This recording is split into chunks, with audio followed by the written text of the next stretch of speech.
ये हमारी वर्कबुक है, कार्यपत्र कार्यपत्र 10। इसमें क्या करना है आपको, इसमें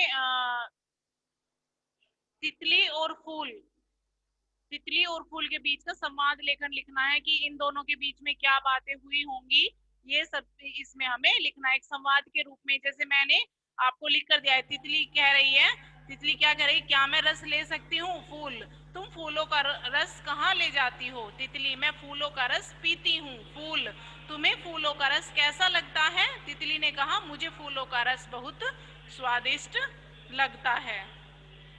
ठीक है। नीचे प्रश्न 2 में क्या करना है, इसमें फूल और तितली के बीच हुए संवादों में आए संज्ञा शब्द। तो फूल भी एक संज्ञा शब्द है और रस भी एक संज्ञा शब्द है, तो मैंने इसमें इसको लिखा है। ठीक है। उसके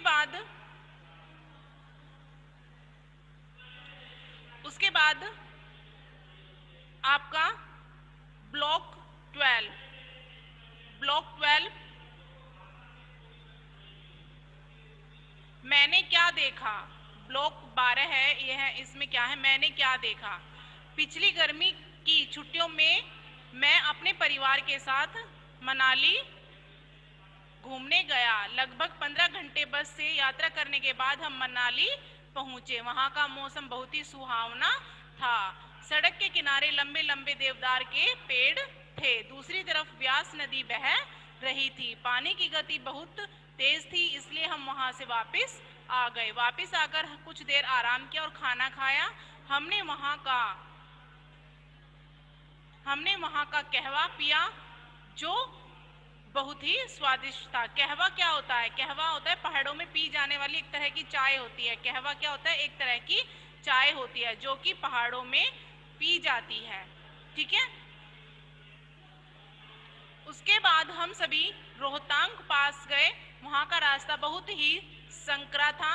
एक तरफ गहरी खाई और दूसरी तरफ ऊंचे ऊंचे पहाड़ थे। हम इतनी ऊंचाई पर थे कि मनाली का बाजार अब बहुत छोटा नजर आ रहा था। 2 घंटे जाम में फंसने के बाद हम रोहतांग पास पहुंचे। वहां की खूबसूरती देखकर मैं दंग रह गया। चारों तरफ बर्फ ही बर्फ थी। ठंड इतनी थी कि पूछो मत। दूर दूर तक एक भी पेड़ नहीं दिख रहा था। शायद इसी वजह से वहां सांस लेने में कुछ तकलीफ हो रही थी। पहाड़ की चोटी बर्फ से ढकी हुई थी। वहां कई छोटी छोटी दुकानें थी। किसी पर खाने पीने का सामान बिक रहा था तो किसी पर रबड़ के जूते और जैकेट बिक रहे थे। हमने रबड़ के जूते, दस्ताने और जैकेट खरीदे। तब कहीं जाकर ठंड से राहत मिली। इसके बाद सभी ने स्केटिंग की। इसे करने की में बहुत मजा आया। हम वहां बर्फ के गोले बनाकर खूब खेले। बर्फ से बच्चे स्नोमैन बनाकर खेल रहे थे। वहां बहुत समय बिताने के बाद वापस आते हुए हम हिडिंबा मंदिर भी गए। वहां बहुत ही भव्य और ऊंचाई पर था।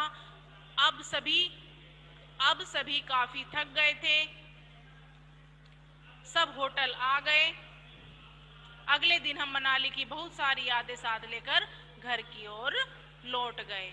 इसी से नीचे इसी से नीचे आपके शब्दार्थ दिए हुए हैं जो कि आप अपनी उत्तर पुस्तिका में करोगे। आपको शब्दार्थ बुक से ही देखकर करने हैं। ठीक है, दैट्स इट।